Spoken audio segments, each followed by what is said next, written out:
Abram continued traveling south. I love how my translation puts it, by stages. What a picture of the Christian walk, by stages. Has anybody perfected their walk with God yet?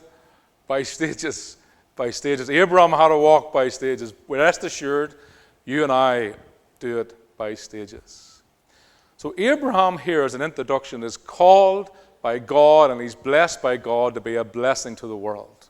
I will bless you and you will be a blessing to others. And that's what really jumped out of me. Something wonderful there in our calling as everyday women and men who try to get on with life and live for God.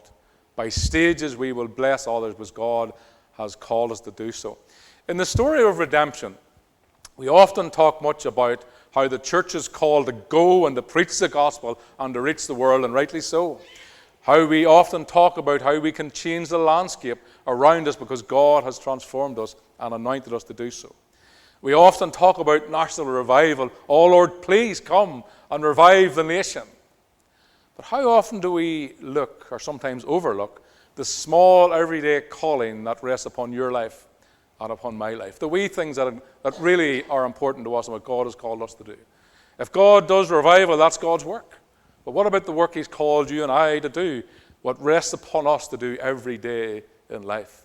We're called to be a blessing to others. Do you realize you're a blessing to others? A Christian who understands this biblical truth will live differently, and I pray you leave here living differently.